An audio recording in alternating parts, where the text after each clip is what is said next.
Ya, selamat pagi semua anak didik saya, khususnya kelas 10 MIA 1, 2, dan 3 SMA Van Dun Open. Saya ucapkan pada pagi hari ini, selamat pagi dan selamat kembali bertemu dalam pelajaran biologi. Nah, alangkah baiknya sebelum kita mulai pelajaran kita mulai dengan berdoa. Berdoa masing-masing dimulai. Berdoa selesai. Ya baik, untuk hari ini pelajaran kita yaitu mengenai keselamatan kerja di dalam laboratorium. Nah, nanti di dalam pelajaran kita harus mengenal juga apa saja alat-alat lab yang kita pergunakan dan apa kegunaannya. Nah, setelah kita pelajari dan mengenal alat-alat yang ada di lab, kemudian kita juga harus tahu menjaga keselamatan kerja. Hal-hal apa saja yang perlu diperhatikan dalam bekerja di dalam laboratorium. Nah, simak materi ini dengan benar karena untuk minggu depan kita akan mengadakan ujian bulanan. Jadi pelajari materi hari ini, pelajari juga materi yang lewat, karena itu akan diujian bulankan untuk minggu depan. Nah, sekarang simaklah video berikut. Ketika melakukan eksperimen di laboratorium, kita tentunya akan menggunakan alat-alat laboratorium. Nah, alat-alat di laboratorium kimia mempunyai kegunaan yang berbeda-beda, sehingga kita perlu mengetahui jenis dan manfaat alat-alat yang ada di laboratorium. Nah, mari kita bahas alat-alat tersebut.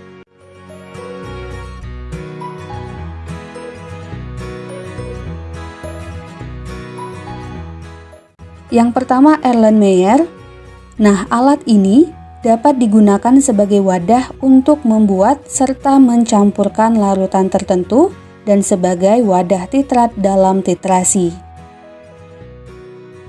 Yang kedua, gelas kimia.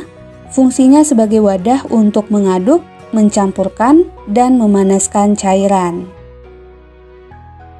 Yang ketiga, pipet tetes sebagai alat pemindah cairan dalam jumlah kecil, yaitu hanya bisa memindahkan cairan dalam bentuk tetesan saja.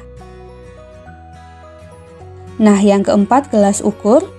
Gelas ukur digunakan untuk menakar cairan tertentu secara tepat dan akurat.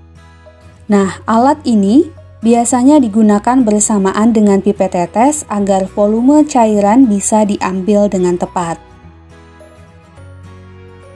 Yang kelima, tabung reaksi yang berfungsi sebagai wadah untuk mereaksikan bahan-bahan kimia. Kemudian yang keenam, rak tabung reaksi berfungsi sebagai tempat untuk meletakkan tabung reaksi. Yang berikutnya, pipet volumetrik digunakan untuk mengambil larutan dengan volume tertentu sesuai dengan label yang tertera pada bagian pipet volumetri yang menggembung. Yang kedelapan, labu ukur, fungsinya untuk membuat dan mengencerkan larutan. Kemudian yang kesembilan, plat tetes, digunakan sebagai wadah bahan dalam pengujian keasaman suatu larutan atau mereaksikan larutan.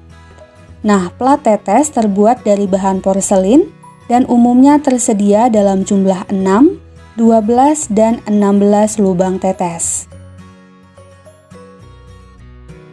Yang ke-10, batang pengaduk, fungsinya untuk membantu mencampurkan zat yang dilarutkan. Kemudian ada alat mortal dan alu, fungsinya untuk menggerus atau menghaluskan zat yang masih berupa padatan atau kristal.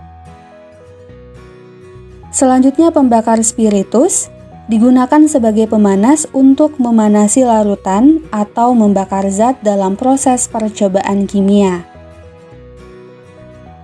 Berikutnya, buret.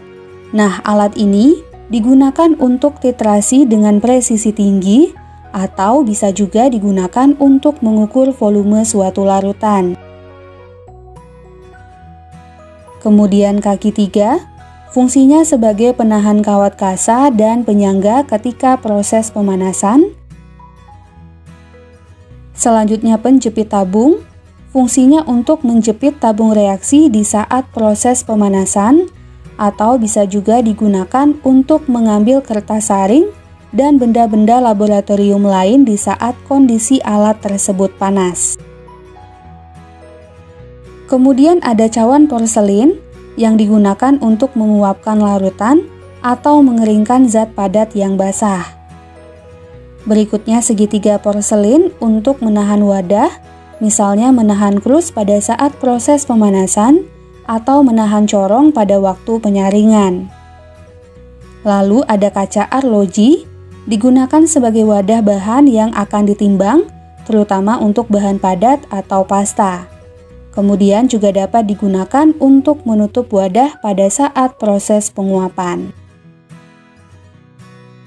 Alat berikutnya corong, sebagai alat untuk membantu memindahkan cairan dari wadah yang satu ke wadah yang lain, terutama yang bermulut kecil, dan juga dapat digunakan untuk menyimpan kertas saring dalam proses penyaringan.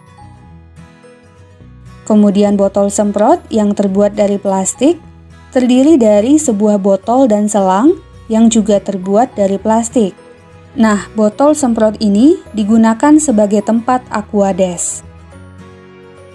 Selanjutnya kawat kasa terbuat dari kasa dan asbes. Nah, fungsi kawat kasa adalah untuk menahan beker atau labu ketika proses pemanasan menggunakan pemanas bunsen atau pemanas spiritus. Kemudian kawat kasa juga ditopang alat kaki 3 pada bagian bawahnya untuk membuat proses pemanasan berjalan maksimal. Alat berikutnya karet penghisap atau filler yang digunakan untuk menyedot larutan yang biasanya dipasang pada pangkal pipet.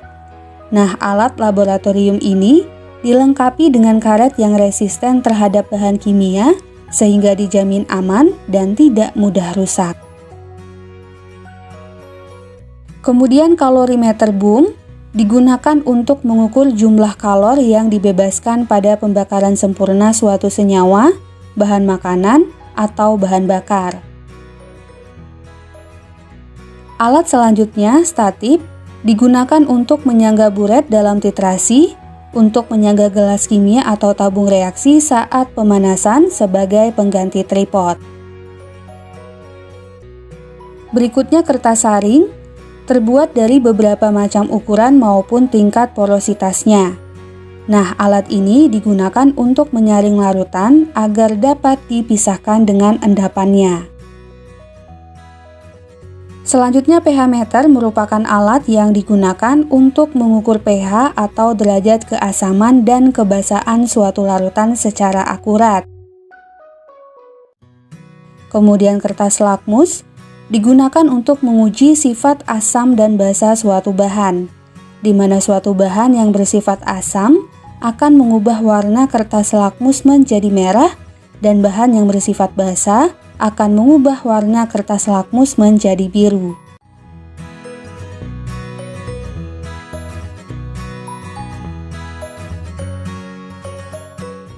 Keselamatan kerja di laboratorium adalah usaha pencegahan agar kegiatan di laboratorium terhindar dari kecelakaan.